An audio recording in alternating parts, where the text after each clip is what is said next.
Hello students, welcome to pharma study.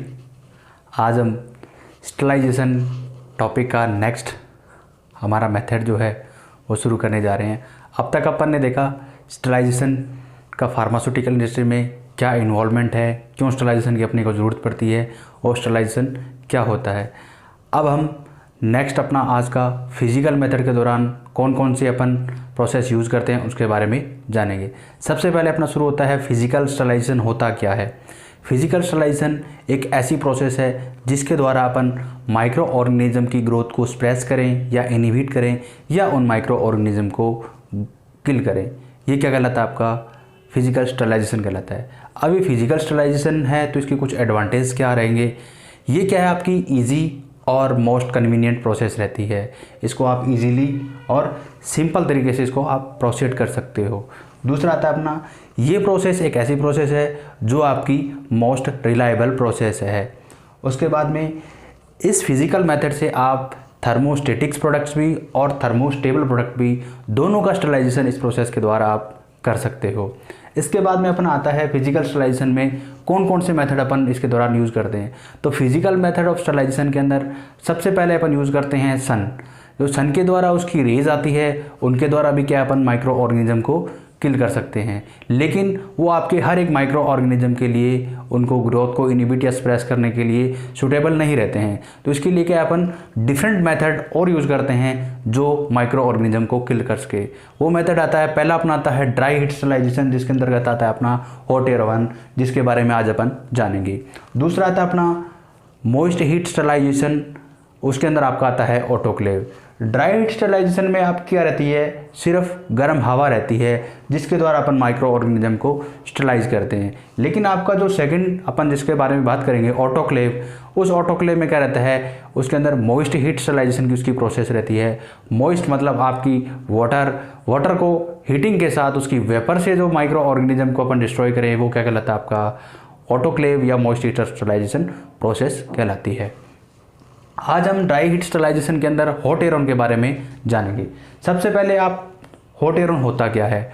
Hot air oven एक ऐसा perforated glass और polymer stainless steel का बना हुआ एक जैकेट रहता है, चैम्बर लाइक स्ट्रक्चर रहती है, जो आपको इस डायग्राम के अंदर शो हो रही है। इसमें दिखाया गया है कि इस तरह से आपका एक चैम्बर लाइक स्ट्रक्चर होती है जिसको अपन हॉट एयर ओवन बोलते हैं। ये हॉट एयर ओवन आपका ग्लास कंटेनिंग फाइबर और स्टेनलेस स्टील का बना रहता है।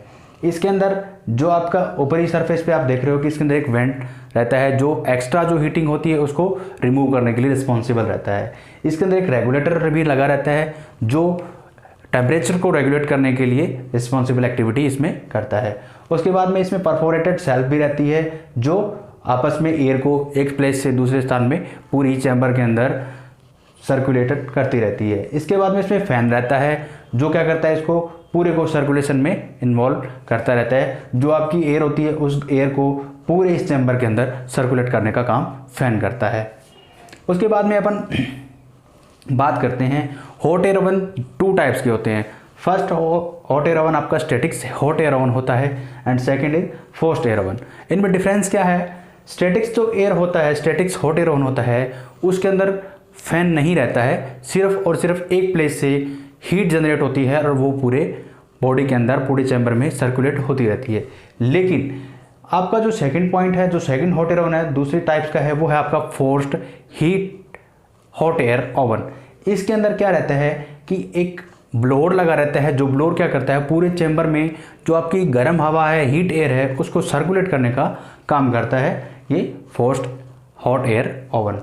उसके बाद में अपन आते हैं हॉट एयर ओवन के प्रिंसिपल क्या रहता है, इसके एडवांटेज क्या है, डिसएडवांटेज क्या है, इसके बारे में जानेंगे। सबसे पहले अपन प्रिंसिपल की बात करें तो प्रिंसिपल इसका ये रहता है कि आपके जो माइक्रो ऑर्गेनिज्म रहते हैं जो सरफेस पे रहते हैं उन माइक्रो ऑर्गेनिज्म का क्या करता है, ये डीनेचर करता है, उनको ऑक्सीडाइज कर देता है, जिससे जो माइक्रो ऑर्गेनिज्म की सेल होती है उससे साइटोप्लाज्म लीक आउट हो जाता है और उसकी डेथ हो जाती है।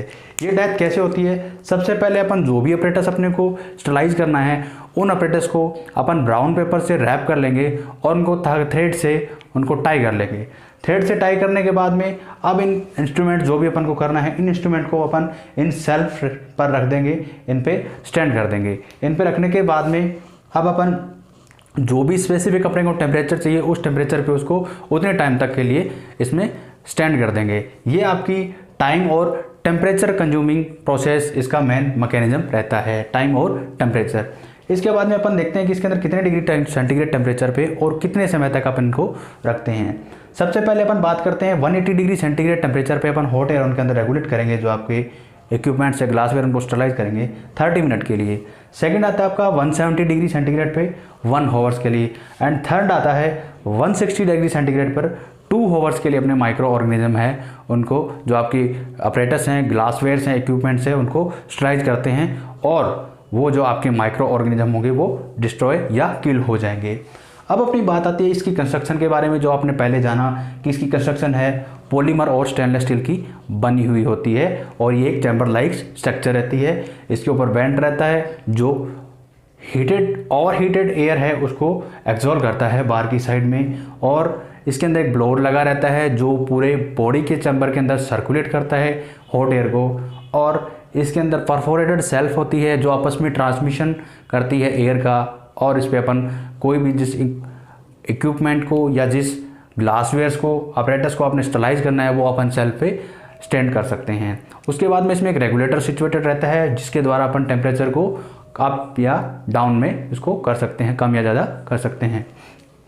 उसके बाद में आती है ये अपन पॉइंट्स होने के बाद में अपना अगला आता है एडवांटेज।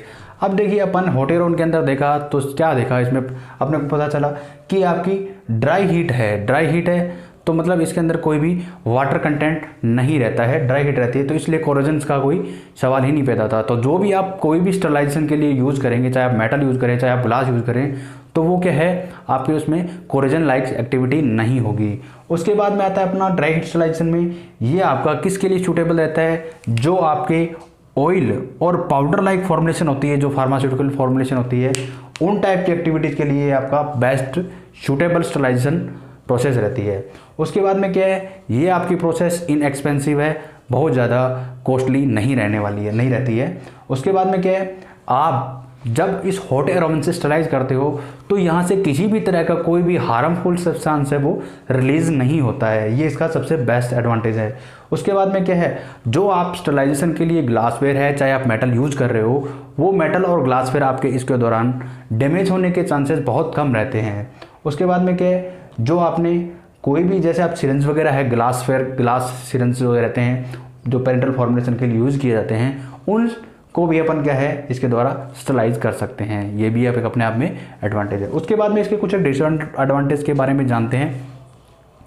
पहला डिसएडवांटेज है, जैसे अपन को पता चला कि अपन क्या है 2 आवर्स तक भी क्या है अपन और हाई टेम्परेचर 160 डिग्री सेंटीग्रेड के साथ भी अपन इसको स्टरलाइज कर लें, तो क्या है ये एक अपनी टाइम कंज्यूमिंग प्रोसेस है। सो सबसे बड़ा इसका डिसएडवांटेज रहता है कि ये प्रोसेस आपकी टाइम कंज्यूमिंग है। उसके बाद में क्या है, ये जो प्रोसेस आपकी डिसएडवांटेज क्या है, ये जो प्रोसेस आपकी जो सर्जिकल मटेरियल्स होते हैं उनको अपन इसके द्वारा स्टरलाइज नहीं कर सकते हैं।